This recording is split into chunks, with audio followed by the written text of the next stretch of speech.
A gente começa com uma piada, o Jaques vai contar a piada de hoje. Fala, Jaques.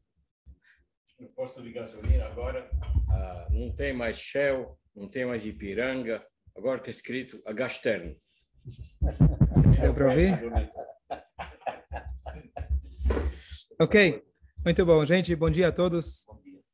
Vamos começar hoje esse novo esquema, modelo. Vamos ver se dá certo aqui com o notebook, se o pessoal acompanha melhor. Mas, Marcelo, se ficar boa aqui a imagem, não é para você voltar para a tela. Você continua aqui vindo pessoalmente, que funciona melhor.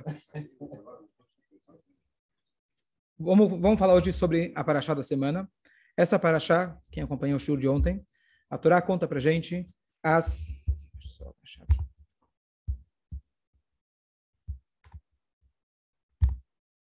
A Torá conta para a gente, basicamente, a vida de Yitzhak, nosso segundo patriarca, e os seus dois filhos, Yaakov e Esav. Yitzhak, ele tinha se casado com uma moça de 3 anos de idade, Rivka. Naquela época se explica que 3 anos de idade seria equivalente a uma moça mais velha, tanto é que ela foi sozinha até o poço buscar água. Você não mandaria uma menininha de 3 anos trazer água sozinha, como a Torá conta, que ela encheu água para todos os camelos. Cada camelo consome mais de 20 litros. E ela trouxe lá para dezenas de camelos. Então, quer dizer, estamos falando aqui de uma menina já madura, forte e pronta para casar. Então, eles se casaram e pelos primeiros 10 anos de idade, eles falaram, bom, ela não tem maturidade, hein? O corpo dela não está pronta para ter filhos. Quando se passaram mais 10 anos, e aí ela não teve filhos, aí começaram poxa, alguma coisa está complicada. E como a Sará, Yitzhak e a Rivka também rezaram para Deus, e etc., até que finalmente Hashem escutou e ela ficou grávida. E a Torá conta para a gente que ela começou a ficar incomodada. Bom, normal, né? Alguém que fica grávida. Depois da história de Rava, Deus falou que o homem vai suar para trazer o pão para casa, a mulher vai ter as dores do parto, e a gravidez não é uma coisa cômoda. E a Torá conta para a gente, os filhos estão lá se mexendo dentro dela, e ela disse, ela falou, se for assim, lamazé anochi, para que eu existo? Para que eu estou aqui? Bom, você não esperou 10 anos? Não esperou 20 anos já desde que você casou? Esperando para ter filhos? Está te incomodando? Não, bem-vinda. Não era isso? Não só que ela fala, que ela reclama, ela fala, para que eu existo? Quer dizer, para que você existe? O que está te incomodando tanto? Qual é o problema? Bom, e a Torá conta que ela foi se aconselhar, ela não foi fazer ultrassom, ela não foi no médico. Aonde ela foi? Ela foi no rabino. Muita gente faz isso. É mais barato. Em vez de pagar o psicólogo, psiquiatra, ela foi no rabino. Ela foi se consultar com o filho de Noah. Ele era o rabino da época. Shem era o nome dele. Foi se consultar. Falou, tô grávida, tô passando mal. Querida, vai. O endereço é outro, né? Deveria ter falado. Mas ele vira e fala, olha, você não tem um, você tem 2. Você tem 2 povos dentro de você. E aí ela se acalmou. Estranha a história. Se um dói, 2 dói menos? Agora que eu sei que é 2, se ela estava incomodada com um, estava atrapalhando, 2 dói menos? Mas é isso que a Torá conta pra gente. Sem os detalhes. Simplesmente ela foi se consultar e ele falou para ela, olha, são 2 povos, quando um ganhar, o outro vai perder, vão ser, entre aspas, inimigos, e aí resolveu o problema dela. Claro, deduzem nossos sábios que o problema dela não era físico. Não era as dores da gravidez. Caso contrário, eu teria procurado o médico. E o rabino, como responsável, se ela veio até o rabino, teria falado, querida, quem quebra o braço vai para o médico. Quem está grávida vai para o médico. Depois você vem aqui e a gente conversa. E aí, então, qual era o problema dela? O problema dela era espiritual. O que aconteceu? Quando ela passava na frente da yeshiva, ela sentia que o filho queria sair. Opa, esse vai ser sábio, estudioso, né? Quando ela passava lá na esquina, na maconha, na discoteca, no bar, via que ele queria sair também. Opa, esse filho não estou gostando. Se ele for só uma coisa, tudo bem, mas ele é 2. Ele parece ser uma e ele, na verdade, é outro. E ela diz e fala, se for assim, lamazé anochi, para que eu existo? Ou seja, eu estou investindo, eu estou querendo ter um filho, para que eu existo? E aqui vem um parênteses que eu aprendi esse ano, muito interessante, que a Torá conta para gente que quando ela não estava engravidando, Ela rezou e o marido rezou. Qual dos dois Hashem atendeu primeiro? Yitzhak. Por quê? Porque ele era um tzadik, Tzadik, ela também era tzadik. Tzadik, filho de um tzadik. Então, deixa eu explicar aqui uma coisa interessante, antes da gente continuar a história dela. A Torá conta pra gente que o Yitzhak rezou e ela rezou. Ela era filha de Betuel, irmã de Lavan, cresceu lá entre os espinhos. Ela era comparada à família de bandidos. Ela era a única que se salvava. Por isso, inclusive, que o Yitzhak já trouxe ela, o Eliezer trouxe ela com 3 anos. Na primeira oportunidade, vamos tirar ela da casa dela. Mesmo que ainda não tenha possibilidade de ter filhos. É uma coisa estranha casar com uma moça dessa idade, mas a ideia era resgatar a moça para ela não se impurificar, era como uma rosa entre os espinhos. Bom, se casou, ela era tzadeket. Está escrito que ela rezou, tudo bem. Quando o marido rezou, aí Deus atendeu. Por quê? Porque o marido, ele era tzadik, filho de tzadik, justo, filho de justo. Já ela era justa, filha de perverso. Se eu pergunto a vocês, qual dos dois tem mais mérito? Alguém que teu pai já é rabino e reza, ou alguém que teu pai não é rabino, você vai lá e reza com fervor? Eu diria que seria Rivka. A Rivka teria mais mérito, concordam?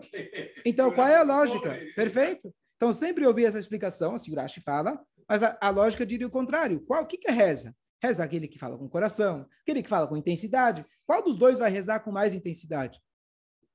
Aquele que aprendeu agora. Qual dos dois tem mais mérito? Aquele que os pais não ensinaram. Mesmo assim, poxa, é muito mais louvável a tua reza. Porque Hashem escutou a de Yitzhak.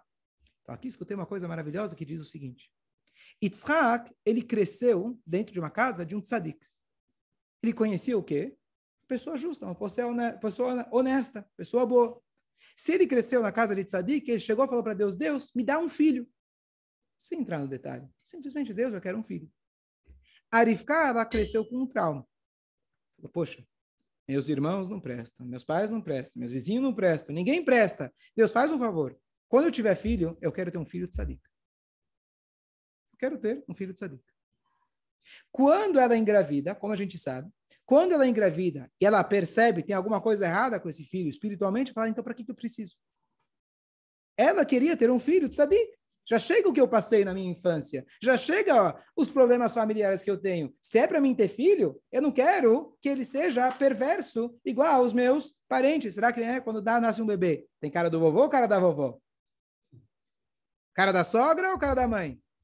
Né? Cara de joelho, concordo. Eu acho que todo bebê tem cara de joelho. Não tem... Essa história, tudo história. Né? As pessoas querem se encontrar, então ela não queria. E o que acontece? Aqui a gente vê que Deus escutou a tefilá do Yitzhak mais do que a dela, porque ele era filho de tzadik, não com uma questão de mérito. Mérito tem mais aquele que o pai não ensinou, mas sim com uma questão da gente querer diminuir ou filtrar ou afunilar a brachá de Deus. Claro, a gente deve pedir para filhos bons, e tzadikim, etc. Mas o Yitzhak não entrou no mérito, ele falou, Hashem, faça o melhor. Ela que queria, olha, eu quero isso e não quero isso, então a tefilá dela, digamos assim, foi travada, parou no meio da estrada, parou lá no meio do pedágio. Ah, você quer isso? Então vamos ver, vamos analisar. Então isso conclui, isso fecha muito bem esse pensamento do fato de que quando ela engravida e vê que tem alguma coisa aparentemente errada com o filho, ela reclama e fala, para que eu preciso de tudo isso? Para que eu preciso existir? Ou seja, toda a minha existência, Deus, tzadek, é que eu quero ter futuras gerações. Então aqui a gente entende essa explicação, porque tzadik, quer dizer, o mérito realmente é maior de quem não aprendeu, de quem se esforça, de quem faz por mérito próprio. Mas aqui tinha uma questão específica, que o Yitzhak, ele não rezou de forma específica, particular, pedindo o que ele queria, não colocou condições na brachá de Deus, e a Rivka colocou condições. Então, se você coloca condições na brachá de Deus, olha, eu quero ganhar na loteria, né? Mas eu quero ganhar em dólares, tá certo? Senão não vale. Para eu poder comprar um iate, faz favor, pede para Deus brachá, ele vai te sustentar, o resto deixa com ele. Não precisa ficar entrando no mérito da questão e etc. Essa é a mensagem. Claro, a gente reza para ter filho de tzadikim, mas é a ideia geral da gente não colocar limites na brachá de Hashem. Bom, continua a história. Então, qual era o problema dela? O problema dela é quando ela descobriu que seria um filho com 2 caras. E aí, quando ela vai até o Shem, e o Shem fala, não se preocupa, não é um, é 2. São 2. E ela se acalmou. Por que ela se acalmou? Aqui vem, na verdade, uma analogia muito importante para a gente entender a história. Jaime vai guardar para a gente entender a história. As histórias da Torá, a gente comentou ontem, elas são, na verdade, um exemplo para nós. A Torá sempre conta na linguagem, quem aprendeu ontem, quem estava aqui, na terceira pessoa. A Torá não fala, eu fui, você foi. A Torá fala, Deus falou para Abraham. Ele. Qual é a ideia de falar na terceira pessoa? Porque se a Torá fala para você, você, quando eu culpo você fala, eu não. Né? Eu logo crio uma barreira e protejo. Quando eu te conto uma historinha, fulano fez, você fala, esse cara é malvado. Mas o que ele fez é o que você está fazendo. Verdade, desculpa. Tá certo? O que o Natan Navi fez com... A gente comentou ontem, o que o Natan Navi fez com David Amelech? David Amelech, quando ele se teve aquele relacionamento com a Batsheva, né? Que era aquela esposa, aquela mulher que era casada com Uriah, quando ele foi admoestado, o profeta chega e fala, olha, era uma vez um homem muito rico que tinha muitos carneiros. E ele foi lá e pegou um carneiro de um homem pobre que só tinha um carneiro. O que você acha dessa história? Essa história, o cara merece pena de morte. Lamento te dizer, mas é você. Tá certo? Qual que é a ideia? Quando você conta uma história, está falando o outro. Fácil, eu sei julgar o outro. Aí depois tem que cair a ficha, entender que não está falando o outro. A história da Torá não está contando para a gente arificar. 3 milênios atrás, era uma vez uma menina. Não tem sentido, a Torá não é história. A Torá está contando a nossa história. A história ocorreu, sim, ocorreu. Mas a Torá faz questão de contar esses detalhes porque ela está contando a nossa história. Tanto de Rivka, de Esav, de Korah, todos os personagens da Torá, não é para a gente apontar, esse é o vilão, esse é o tzadik. É uma historinha. E viveram felizes para sempre. Isso não é a Torá. A Torá está contando a nossa história. Então, qual que é a nossa questão? Na verdade, um Yehudi, muitas vezes, ele percebe o mesmo problema que a Rivka teve. Você vem na sinagoga e você decide que você vai rezar. E você vai fazer coisas boas. E hoje você acordou com o pé direito, vai ter um dia com um propósito, um dia iluminado, fazer as coisas certas, só que de repente você entra no trabalho, entra a preocupação, vai para a rua, começa a olhar o que não deve, e assim começa e fala, eu estou mexigno, tá certo? Eu sou judeu ou não sou judeu? Eu quero servir a Deus ou quero servir os meus instintos? E a pessoa começa a entrar num conflito muito grande. Chega para Arifká, o Shem, e fala para ele, olha, eu tenho uma novidade para te dizer. Você não é esquizofrênico. Não se preocupa. Você não é bipolar. Você tem 2 dentro de você. Não é uma pessoa que se divide em 2. São 2 pessoas que entram no mesmo corpo. É o teu corpo e tua alma, que Deus ele pegou 2 opostos e colocou dentro de você, um Esav e um Yaakov. E por isso, não se preocupa, é normal. Na hora que você está rezando, talvez está com vontade de servir a Deus, passa um instante e já esqueceu de tudo. Não se julga, não se condena. Você tem 2 funcionamentos simultâneos dentro de você a cada instante da sua vida, lutando pela conquista da sua consciência, da sua emoção, das suas atitudes, das suas falas. Então não se preocupe. E com esse pensamento, a gente entende muita coisa muito, muito interessante. O Alter Rebbe traz no Tânia uma coisa seguinte. Imagina você está rezando. Vou dar um exemplo, uma coisa que provavelmente nunca aconteceu com vocês. No meio da tefilá, você começa a pensar no trabalho. Claro, imagino que nunca aconteceu uma coisa dessas, né? No meio do trabalho você pensa na tefilá, no meio da tefilá você não vai pensar no trabalho, certo? É? Pior que acontece com você? Comigo nunca aconteceu. Não, o contrário. Tá trabalhando pensando na... Ah, escolha. Muito bom. Tá bom? Ó, Tzadik, tua esposa está escutando aqui, que no meio do trabalho você pensa na reza. Escolha. Muito bom, esse é o nosso Tzadik. Tzadik ben Tzadik. Tzadik, filho de Tzadik, neto de Tzadik. Escolha. Muito bom. Então, o que acontece? Como a gente vive, então muitas vezes a gente fala, bom, poxa, se no meio da reza vem um pensamento, eu falei trabalho, pode ser outras coisas, né? No meio da reza aparece esse pensamento, deve ser que minha reza não está valendo nada. Deve ser que Deus já... Está errado esse pensamento. Contrário, diz o Alter Rebbe. Se vem um pensamento estranho no meio da tua reza, é como 2 pessoas que estão lutando. Quando um dá um soco, o outro fala, opa, agora você vai ver o que é bom. Então, quando a tua alma animal percebe, esse cara está rezando com Kavaná, hoje a reza dele vai. Ah, não, hoje não. E quando vem um pensamento ruim, estranho, etc., você fala, não vou me julgar, pelo contrário, deve ser que minha reza está indo bem. Porque eu não sou um dividido em 2, nós somos 2 simultaneamente. Então, é uma guerra entre 2 pessoas. E não vou me condenar pelo pensamento, pelo contrário. Quer dizer, muito provável que minha reza estava indo bem e meu lado animal está querendo me pegar. E como esse pensamento tem várias outras consequências no nosso dia a dia. Mas é isso que o Shem ele fala para edificar, e por isso ela se acalma. Se a dor dela fosse da gravidez, fala, tá do dia difícil? Ah, lamento, são 2. São 2, eu quero abortar, o que eu vou fazer? Não aguento, não era esse o caso. São 2? Ah, então tá bom. Eu achei que era 1, enquanto eu achei que era 1, um judeu ele é mexigna. Enquanto o judeu não percebe que ele fala, não acredito em Deus, não quero saber de religião, mas o Brit Milá do filho ele fez. O Bar Mitzvah do filho ele fez. Mas como que meu filho vai casar com um goi? Ele namora com um goi de vez em quando, não conta para ninguém. Mas meu filho vai casar com um goi? Tá certo? Você é mexigna ou o quê? Isso é normal? Esses somos nós, certo? Esse é o bipolarismo entre o Yaakov e o Esav que a gente tem dentro de nós. Fala. Mas aqui, quer dizer, ele ficava triste, porque aí falou, você vai ter um filho bom e um filho pirante. Isso aqui... Por que ela não ficou triste quando ela ficou sabendo do Esav? Especialmente com a pergunta ainda maior, né? A pergunta mais básica que o Yosef ainda não perguntou, mas cadê o livre-arbítrio? Aqui parece predeterminismo. Determinismo, não é? Deus já determinou, falou, olha, você vai ter um tzadik e um rachá. A Guemará fala que a única coisa que Deus não define são as tuas atitudes morais, éticas, religiosas. Então, na verdade, nossos sábios explicam que o Esav ele tinha todo livre-arbítrio. Ele tinha um instinto diferente do Yaakov. Você tem 2 tipos. Tem aquela criança que nasceu para estudar, aquele menino perfeito, mas ele vai ficar dentro daquilo. Vai ficar dentro não vai sair. O Esav, ele vai ser aquele menino que tem um instinto muito forte, mas se ele direcionar... E Chaves, depois vou dedicar o shiur da Idon Ishmat. Zev, Itzhak, Ben, Yaakov, Shlomo. Depois a gente se dá uma destaca para a sinagoga, para o shiur. Está ao vivo, não pode negar. Você depois me deixa você tem uma outra opção. Junto com a tzedakah, ou em vez da tzedakah, umas 3 piadas, acho que... Que Chaves.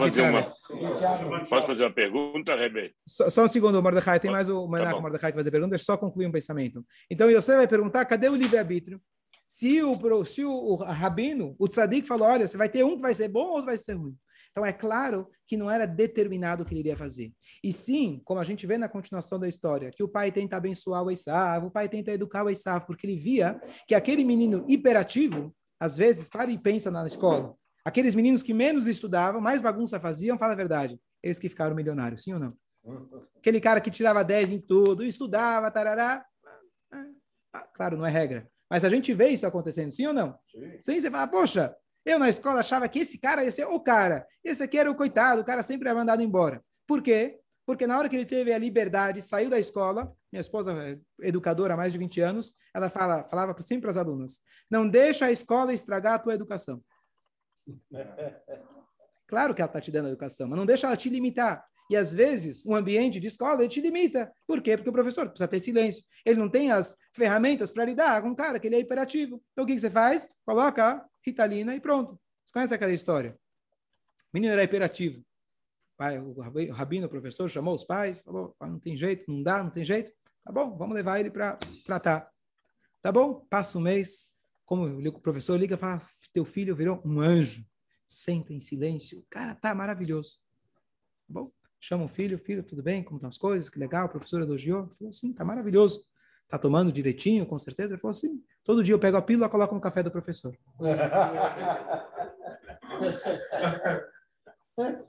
Então, o que acontece? A escola Você vê que eu gosto de psicologia, né? Então, o que acontece?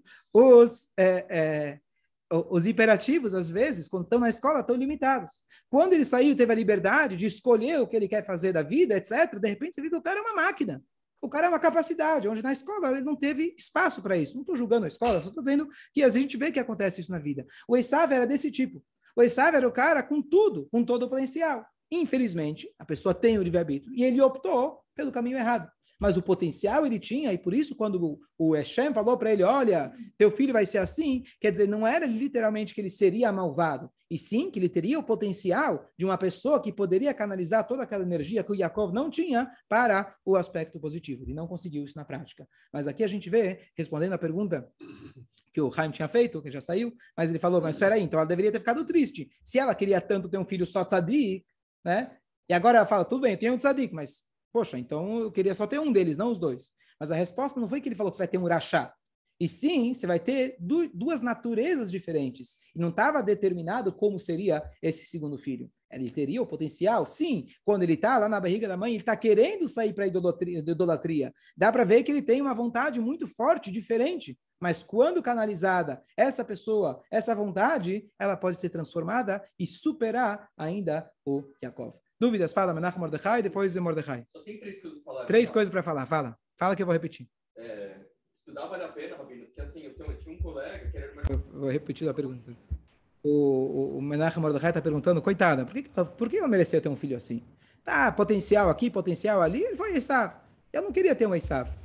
E aí eu estava agora no Kinos, um rabino estava falando sobre educação de filhos, né? E hoje, mais do que nunca, é difícil a gente manter nossos filhos com nossos valores. E muitas vezes, como eu falei antes, os pais se culpam. Claro que a gente tem que fazer o melhor, etc. Mas a gente, às vezes não, sempre se culpa. Talvez eu fui muito leniente, não, talvez eu fui muito rigoroso. E a gente se culpa. Ele falou uma coisa.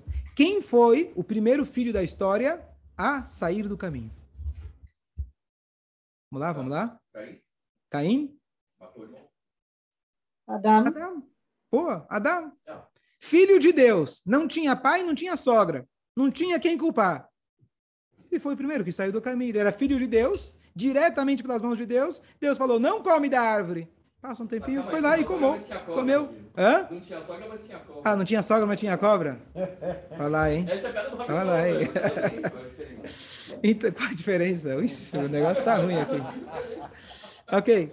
Então, a ideia é que você quer se culpar? Bom, tudo bem. Você acha que Deus não faz as coisas bem? Então, Deus ele foi o primeiro que teve filho que saiu do caminho. Talvez Deus precisava ter feito melhor, né? Certo? Então, isso mostra que essa é a condição humana. Então, a gente não tem que se culpar, né, pelo resultado dos nossos filhos. A gente tem que se esforçar no processo. O resultado, justamente, se a gente se culpa, a gente está querendo se achar Deus. Porque a única dádiva que Deus deu a nós é o livre-arbítrio. O livre-arbítrio significa que por mais que eu fiz tudo 100%, meu filho ainda tem a escolha de fazer o que ele quer. O Yitzhak ele foi o melhor pai do mundo, e a gente trouxe ontem que teve resultados positivos, mas o Esav teve o seu livre-arbítrio. Justamente aquilo que a gente falou, não existe determinismo em relação à nossa conduta religiosa, moral e ética. Isso tá, é a única dádiva nossa. Então a gente não pode se culpar e ficar, poxa, o que eu fiz de errado? Não fez nada de errado. Isso é a condição humana, a Hashem criou o mundo dessa forma, e esse é o nosso papel aqui. Agora fala, Mordechai, desculpa te segurar tanto. Duas coisinhas. Eu li, e eu achei interessante isso que eu li, e a segunda eu vou pedir para você, que eu também já ouvi, e eu gostaria de ouvir tua explicação. Ok. Só para a gente concluir, uma passagem bonita dessa ideia da gente utilizar as forças do Esav.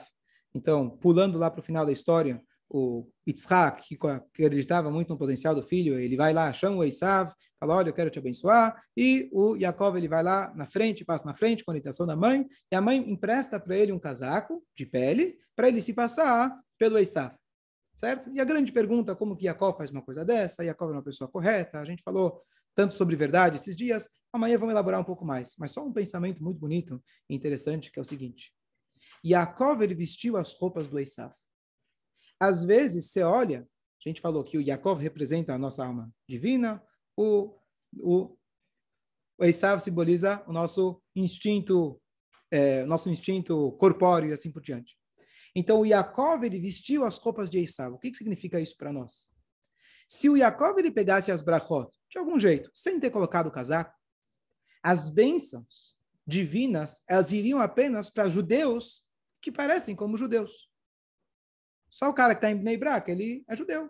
O cara que está lá com aquelas roupas lá, e o cara reza 3 vezes por dia, ou 5, 10, 15 vezes por dia, ele que ganha brachá. O que o Yaakov ele fez colocando a roupa de Esav? ele na verdade garantiu que as bênçãos divinas, que o judaísmo, ele não é exclusivo aos Yaakov que estão por aí. O judaísmo, ele está, inclusive, e ele se sacrificou por isso. Ele se colocou numa situação de perigo. Ele falou para a mãe, talvez meu pai vai me amaldiçoar. Ele fez uma coisa contra a natureza dele, que era trapacear, enganar, como você quiser chamar, omitir, etc. Mas ele fez isso com uma coragem, pensando no futuro. Futuramente vão ter judeus com pele de cordeiro, né? Lobo com pele de cordeiro. Aqui é o contrário. É o cordeiro com pele de lobo. Tem pessoas que você olha para ele e você fala, bom, esse cara é um Esav. Vem o Yaakov, ele fala, eu vesti as roupas do Esav.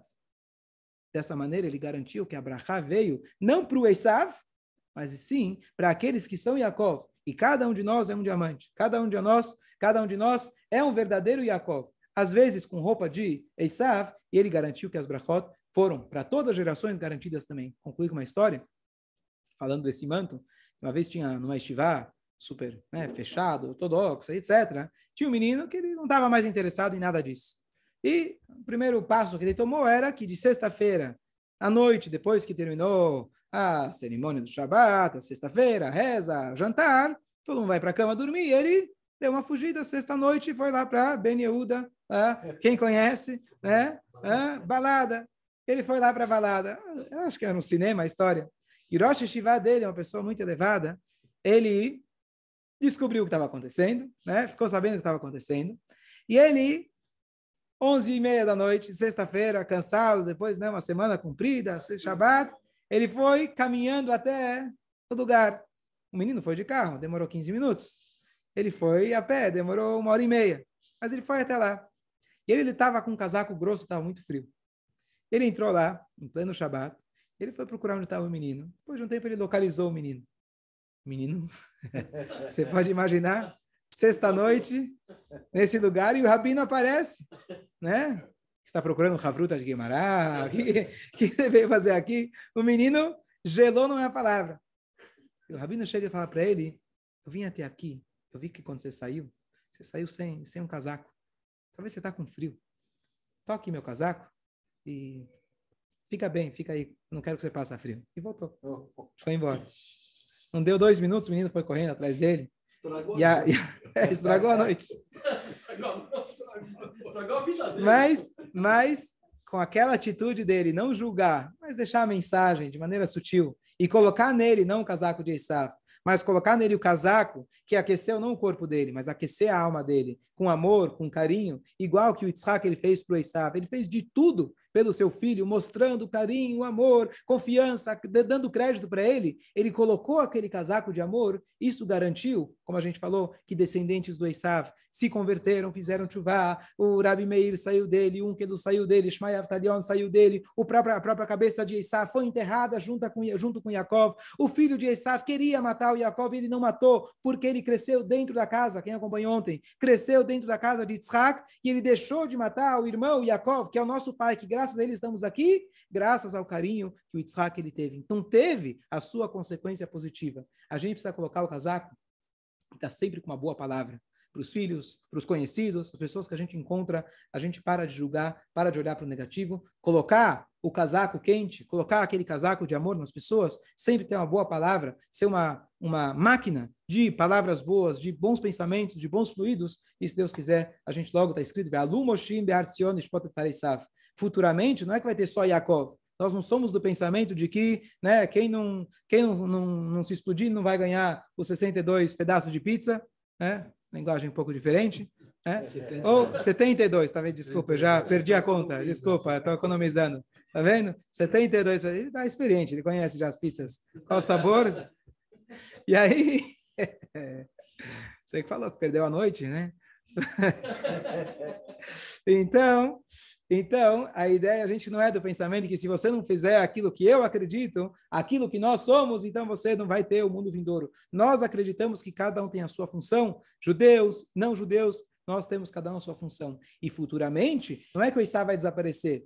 O Esav é Alu Moshim, eles vão subir, eles vão ser julgados no sentido que a gente vai conseguir finalmente extrair aquilo que o Yitzhak estava tentando revelar do seu filho, tentando tirar o potencial dele, que não simboliza apenas um filho, uma pessoa na história, mas todas aquelas faíscas de energia que caíram em todos os lados, quando Mashiach chegar, vão ser reunidas e direcionadas novamente, que seja em breve. Shabbat Shalom a todos. Eu vou só aqui deixar para a pergunta do Mordecai, do Menachem Mordecai, mas eu vou começar a gente... In progress? Não, podem preparar.